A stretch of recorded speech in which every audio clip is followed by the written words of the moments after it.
C'est le 4 juillet 2003 que s'achève la cavale d'Ivan Colonna. Après avoir échappé à la justice pendant près de 4 ans, il est interpellé près d'Olmeto en Corse et transféré à la prison de la Santé à Paris le 5 juillet 2003. Pour tous, cette arrestation est justifiée et le ministre de l'Intérieur de l'époque dira publiquement, et je le cite, « La police française vient d'arrêter Ivan Colonna, l'assassin du préfet Erignac », ce qui lui vaudra de vives critiques pour le non-respect de la présomption d'innocence. Et cette affaire commence maintenant.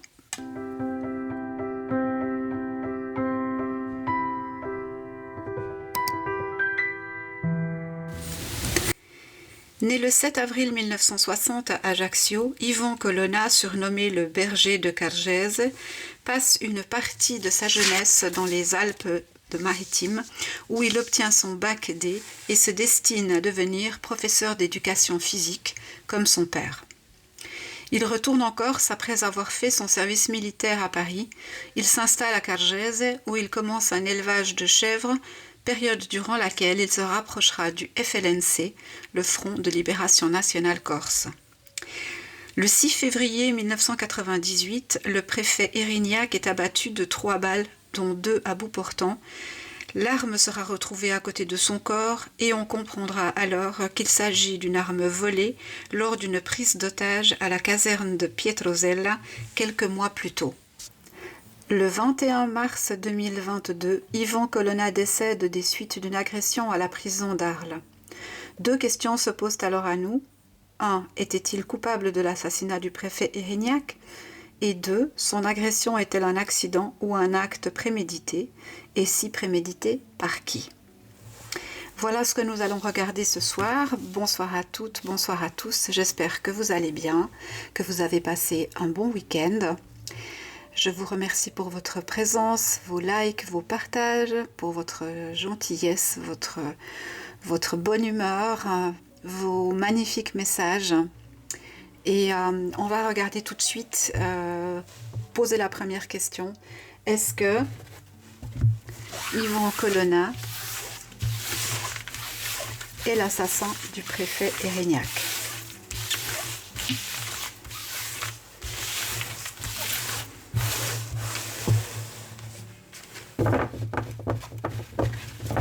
Est-ce que Ivan Colonna est l'assassin du préfet Erignac ?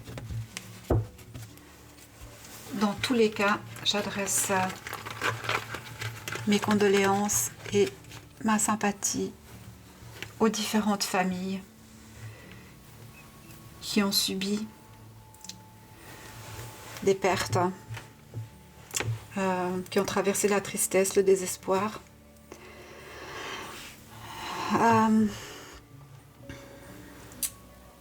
Alors, est-ce que Ivan Colonna est l'assassin du préfet Erignac ?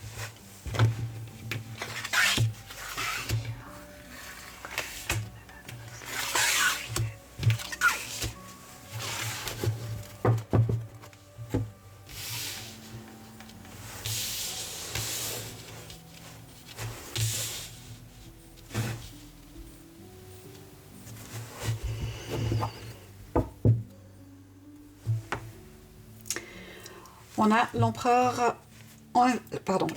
inversé, donc l'empereur qui perd ses moyens, l'empereur qui est déchu peut-être. L'empereur, ça peut aussi représenter l'État, ça peut représenter dans ce cas-là le préfet Erignac qui a été assassiné. Pardon, je suis troublée.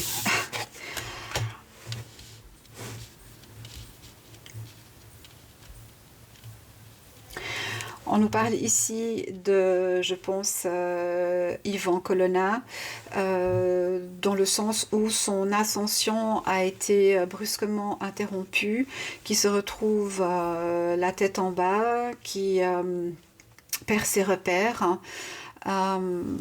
qui regarde vers le passé et se dit peut-être qu'il a fait certaines choses qu'il n'aurait pas dû. Pour l'instant, on ne nous le dit pas. On voit juste que ce jeune homme, à l'époque, a la tête en bas et a perdu ses repères et a perdu son chemin. On nous dit que la roue de la fortune a tourné dans le mauvais sens, que voilà, la chance, il a joué de malchance. Alors, est-ce que c'est une manipulation? Qu'est-ce qu'il y a de caché là derrière? On va essayer de voir un petit peu ce que ça nous dit.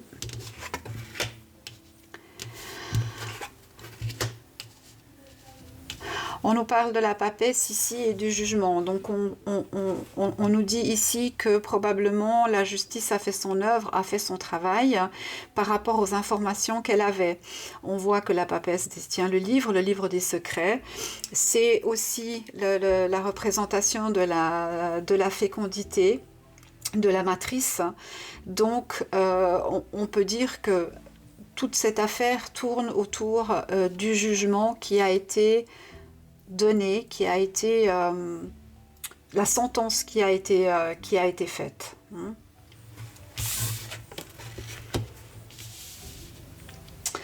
On nous parle ici d'une femme, droite, une femme intelligente, cultivée, qui semble regarder vers l'avenir et chercher quelque chose à prouver ou à démontrer. Alors je ne sais pas s'il y a encore dans l'environnement familial ou proche d'Yvan Colonna des personnes qui ont lancé des procédures. Ça ne serait pas impossible, mais en tout cas ici on a une femme qui ne doute pas. Ça pourrait être une sœur, un membre proche d'Yvan, oui, ça pourrait être une sœur. Une sœur qui n'a jamais cru à cette version-là.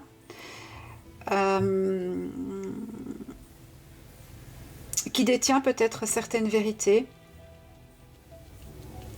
mais qui peine à les faire entendre pour différentes raisons. Alors c'est très étrange d'avoir la lune inversée là au milieu. Tout ça est très nébuleux en fait. C'est ça que ça nous renvoie comme image. Moi j'ai posé la question, est-ce qu'il était l'assassin de ce pauvre monsieur? Il semblerait ici que non. En fait, il semblerait qu'il y ait eu, je n'ai pas de la manipulation, mais que le vrai assassin soit toujours quelque part inconnu.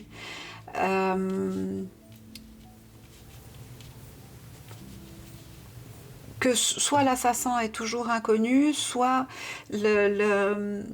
toute cette affaire est un montage quelque part pour couvrir quelque chose. Des choses cachées se sont passées, des choses de sous le tapis, des choses dans le dos de cette personne, donc de Christian. Certaines choses dont cette femme a connaissance, mais peut-être qu'elle ne peut pas se faire entendre. On va voir avec le jeu comment il s'ouvre. En tout cas, on voit que la justice a fait son œuvre. Et effectivement, il a été condamné à perpétuité. Donc,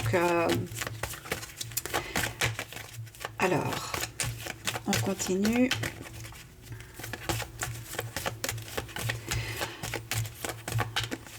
Alors, moi, j'entends... non, ce n'est pas moi, ce n'est pas moi. Non, ce n'est pas moi, ce n'est pas moi. J'ai été piégée.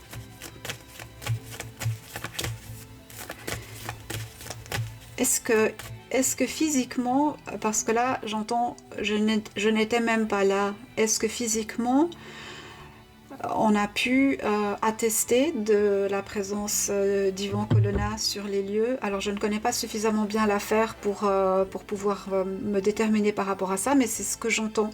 Je n'étais même pas là, j'étais même pas là. Bouffon. Bon, je peux pas tout vous dire.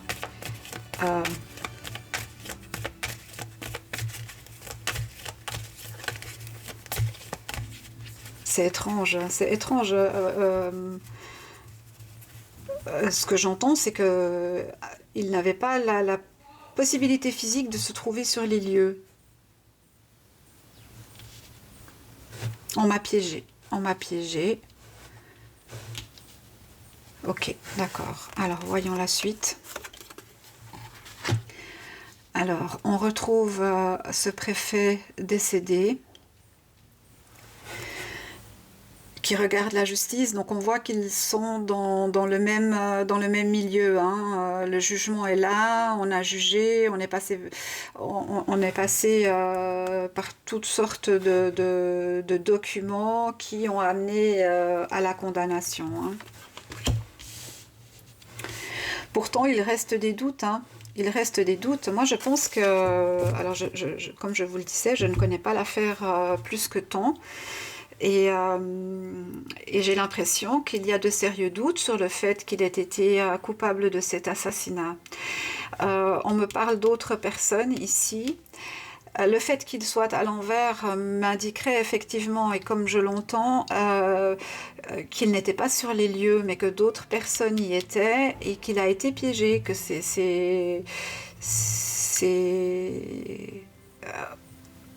oui, c'est un coup monté. Alors bien, les faits ont bien eu lieu, hein, je ne remets pas ça en cause, d'ailleurs ils sont validés ici. Mais la façon dont les choses se sont produites, à mon avis, ne correspondent pas à la réalité.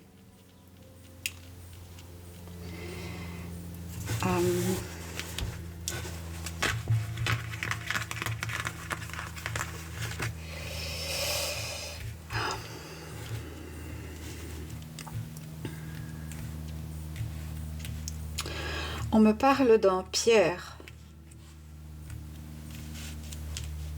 Alors, je ne sais pas du tout s'il y avait un intervenant dans cette affaire qui s'appelait Pierre. Ben, je ne sais même pas le prénom du préfet. Irignac, je ne sais pas. On me parle d'un Pierre.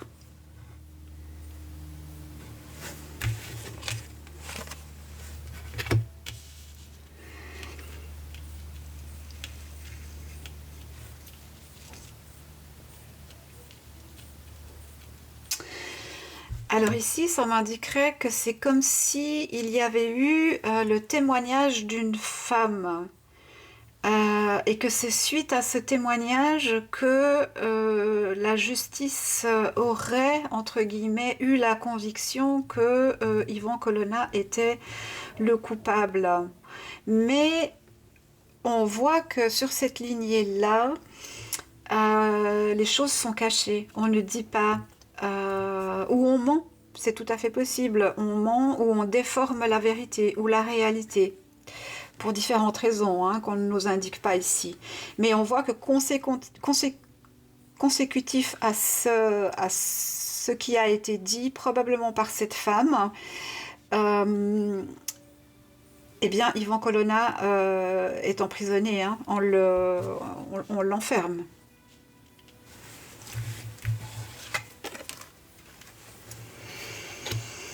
Alors, pour moi, ici, on dit que le jugement n'était pas juste.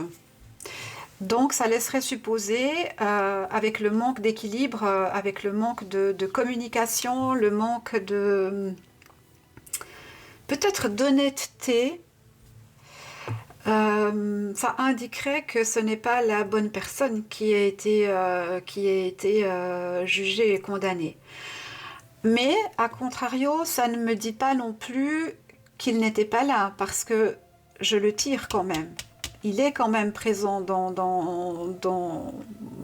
ce tirage. Donc, est-ce qu'il était passif? Est-ce qu'il il avait un rôle spécifique, mais peut-être pas celui de meurtrier? Moi, c'est ce que ça m'indiquerait ici.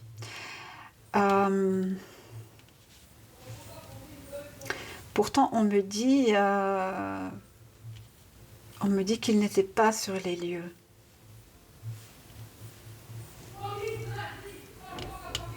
Alors, continuons. Bon, bah, le rouleau compresseur de la justice est passé et comme on l'a vu dans bien d'autres affaires qui se sont produites dans ces années-là, impossibilité de faire entendre une autre version que celle de la version officielle. Or, il semblerait clairement qu'il y ait des choses cachées et des choses qui ne soient pas conformes à la réalité. Mais on pointe ici très fortement une femme, une femme érudite, une femme avec un caractère assez fort, une femme qui pourrait avoir un certain pouvoir. Elle pourrait être notable ou quelqu'un comme ça, voilà. Il pourrait y avoir une relation entre cette femme et cet homme, hein. Je vous laisse comprendre entre les lignes.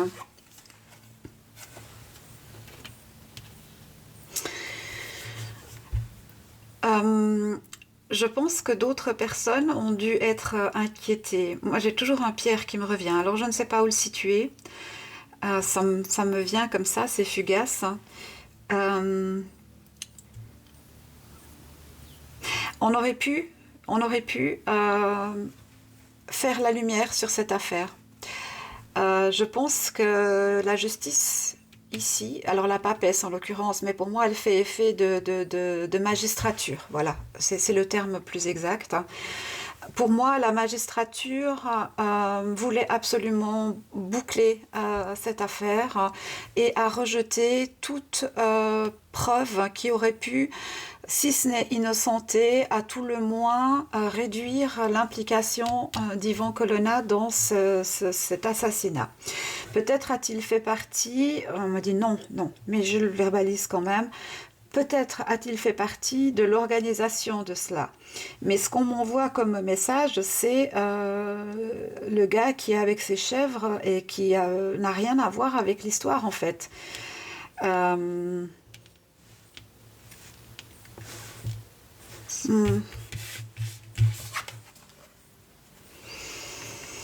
Et c'est lui qui a été désigné coupable. Pourtant, il y a d'autres personnes. Hein. D'autres personnes sont là, et probablement une personne qui s'appelle Pierre. Et ce Pierre a un rôle bien plus essentiel dans cette affaire de l'assassinat du préfet Erignac que Ivan Colonna, qui pour moi n'était peut-être même pas sur les lieux. En tout cas, la position qu'il a dans le jeu, c'est vraiment comme s'il était dans son champ en train de nourrir ses bêtes ou de regarder le ciel ou les étoiles, ou qu'il était dans une complètement autre dynamique que ce qui s'est passé ce jour-là. Alors, moi je lis les cartes, hein, je ne sais pas, je ne suis pas du tout dans les secrets de l'instruction, j'essaie de voir voilà, qu'est-ce qu'on peut nous dire sur cette affaire. Mais là, en tout cas, à tout le moins, il y a un doute très fort sur le fait que Ivan Colonna ait effectivement assassiné cette personne. Voilà, ça c'est ce que je peux en dire. Je peux en dire maintenant. Ok. Ceci étant dit, on va maintenant aller voir qu'est-ce qui s'est passé à la prison d'Arles. Est-ce que c'est un acte, comment dire, un coup de sang d'un autre détenu, ou bien est-ce que cet autre détenu a été manipulé pour passer à l'acte? Est-ce que pourquoi personne n'est intervenu? Qu'est-ce qui se cache là derrière? Si tant est que quelque chose se cache. Hein. Alors, Ivan Colonna, agression à la prison d'Arles en mars 2022. Qu'est-ce qu'on peut nous dire sur les faits?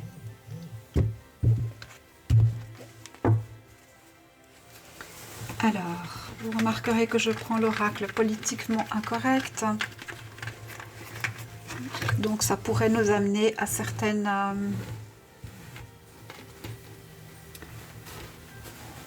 découvertes peut-être. Je ne sais pas, je n'ai pas fait de pré-tirage, voilà. Comme toutes les affaires que je traite, j'y vais au ressenti et à quel moment il semble judicieux de faire tel ou tel tirage. Bon, ben aujourd'hui c'est pour Ivan Colonna. Donc, allons voir qu'est-ce qui s'est passé ce mois de mars 2022 à la prison d'Arles.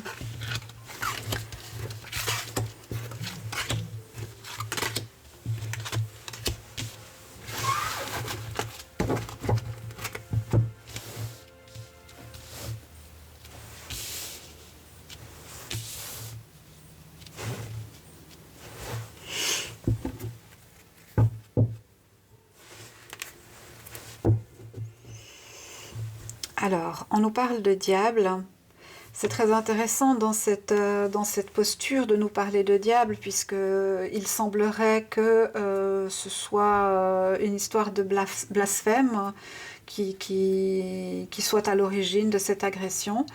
Donc clairement, on nous parle de diable ici. Alors est-ce que c'est la personne qui a été prise d'un coup de folie, ou bien est-ce effectivement une problématique de blasphème?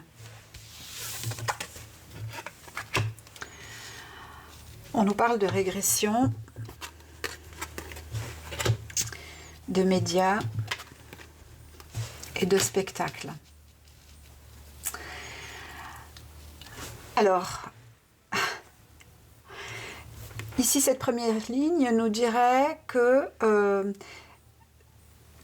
on nous montre que ce qu'on veut bien nous montrer. On nous sert un discours à travers les médias que l'on veut le plus adéquat possible et justifié par rapport au fait que de toute façon c'était un criminel, et je mets entre guillemets, que Ivan Colonna était un criminel, entre guillemets, et que la fin justifie les moyens. C'est un petit peu ça qu'on essaye de nous dire dans un premier temps.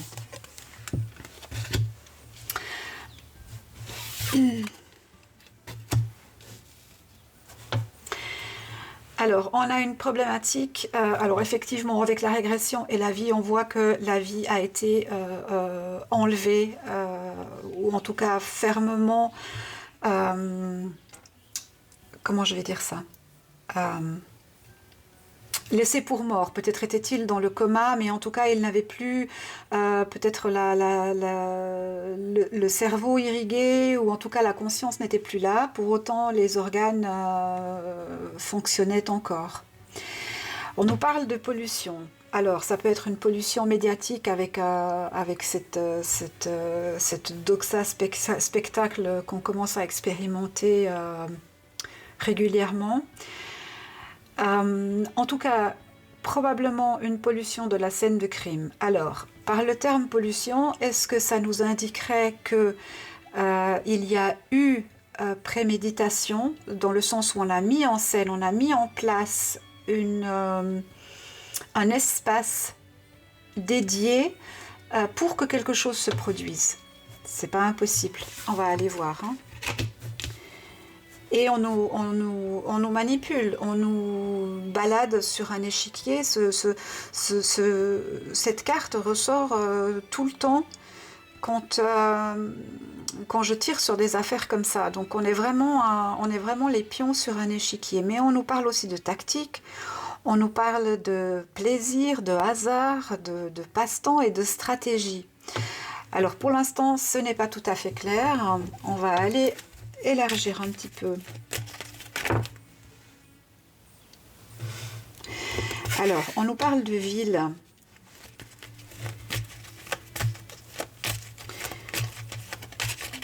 On va voir avec la prochaine carte. Alors, Ivan Colonna, mois de mars 2022, prison d'Arles.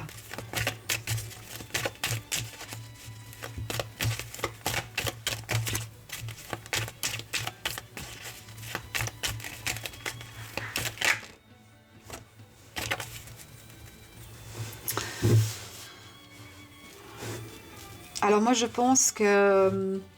Alors il est décédé plusieurs jours après à l'hôpital, mais je pense qu'il était déjà...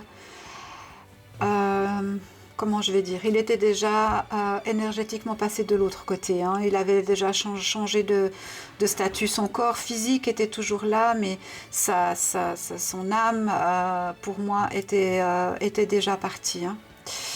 Ensuite intervient cette histoire de jeu avec la ville.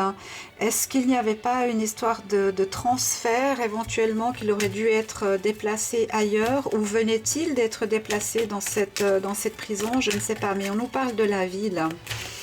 Et je crois savoir qu'il demandait à être incarcéré en Corse et que ça lui était refusé, quelque chose de ce type-là. Alors on en a deux, qu'est-ce qu'on nous dit ici? Oui, alors d'accord, on nous dit que la médecine, les médecins ont essayé de le maintenir en vie et de faire ce qu'il faut pour qu'il survive, mais que malheureusement, si son cœur ne s'est pas arrêté de lui-même, je pense que les machines ont été débranchées. Ok, ça c'est ok, mais qu'est-ce qui s'est passé? Alors, on nous parle bien de réparation, donc avec le diable et cette notion de blasphème, on pourrait se dire que cette personne a voulu punir pour un blasphème, rendre justice pour un blasphème. Or, moi, ce qui me perturbe ici, c'est que c'est comme si ces paroles ne venaient pas d'Ivan Colonna, mais qu'elles avaient été rapportées à son assassin avec des intentions de jeu différentes. Alors, est-ce qu'on essayait par là d'éviter de le transférer en Corse? C'est tout à fait possible. C'est tout à fait possible à la lecture du tirage. Alors, on continue. Ivan Colonna, mars 2022, agression.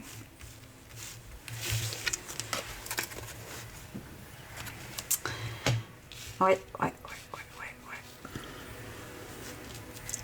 Alors moi, le scénario qui se dessine là, c'est qu'en fait, je ne pense pas que l'assassin ait entendu c'est ce qu'il qualifiait de blasphème de la bouche d'Ivan Colonna. Je pense que quelqu'un volontairement lui a rapporté ces propos, et pas qu'une fois. Je pense que ça a été fomenté et que différentes personnes sont venues vers ce détenu ou lui ont susurré quelques informations. Pourquoi? Le but étant de justement provoquer peut-être une bagarre ou quoi que ce soit pour empêcher un transfert dans une prison corse et mettre un terme aux prérogatives d'Ivan Colonna à avoir le droit d'être emprisonné en Corse. Ouais.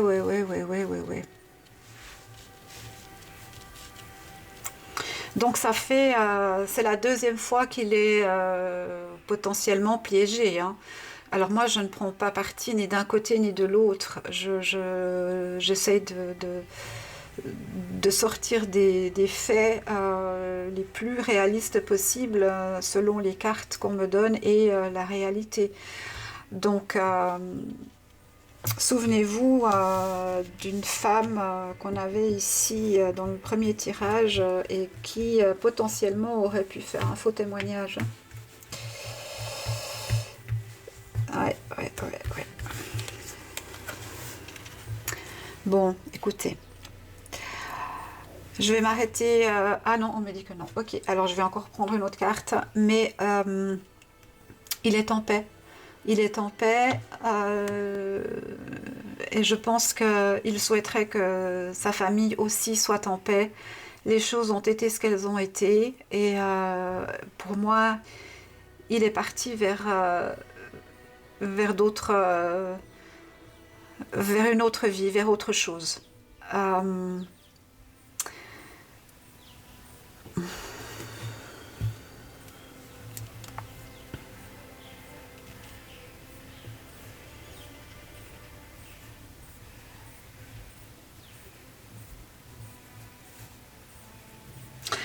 Alors, j'entends bande d'enfoirés. Avec un petit accent chantant.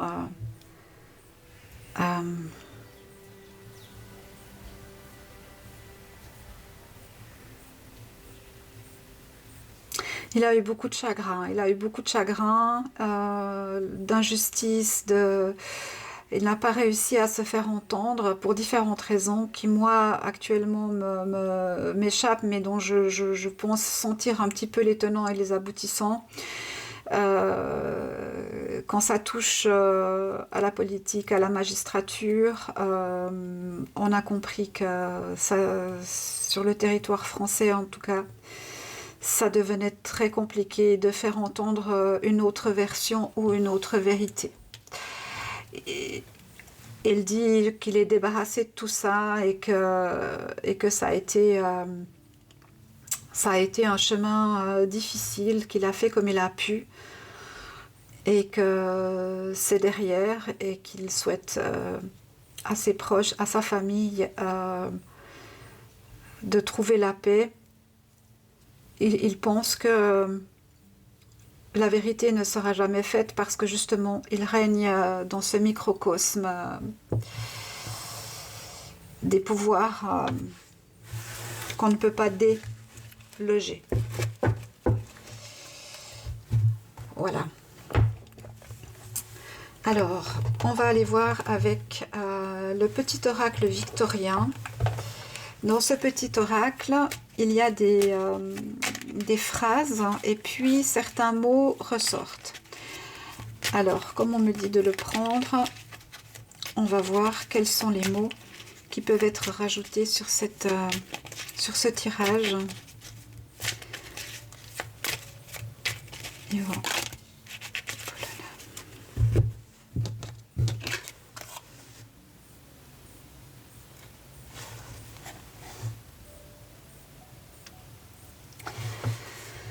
À chaque changement, emporte le plus important. Conserve de l'ancien, croyances et sentiments qui demain feront tes joyeux matins. Eh bien, pour moi, ça résume ce que je viens de formuler en fait. Il a laissé tout ça derrière.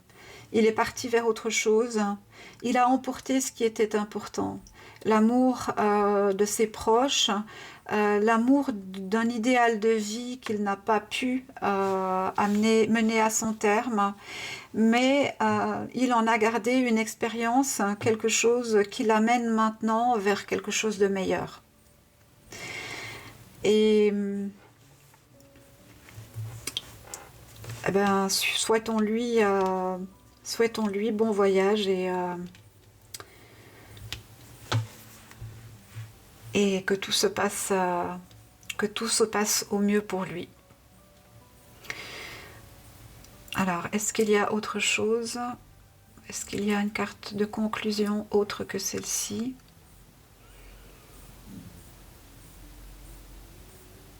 Alors, si je veux, ok, pourquoi pas, si je veux une autre carte.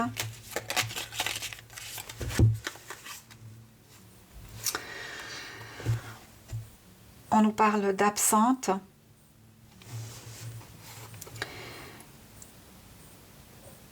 C'est la duplicité et les illusions.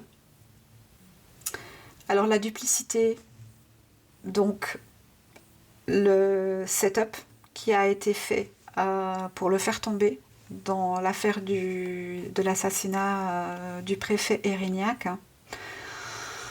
Et puis toutes ces illusions qui sont parties,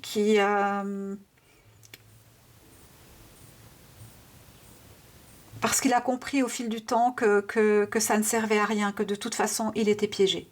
Voilà, c'est ça le mot, il était piégé. On nous dit vaine valeur au jade reflet, en toute duplicité tu as toujours la vérité.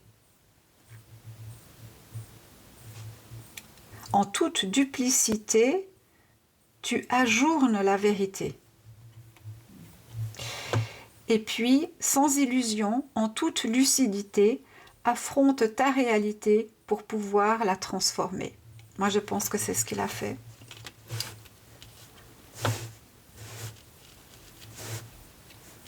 Voilà. Eh bien, écoutez, moi je vous remercie. Je vous remercie pour votre présence, pour vos likes, vos partages. Il me semble que j'avais encore quelque chose à vous dire. Oui, j'aimerais juste vous dire,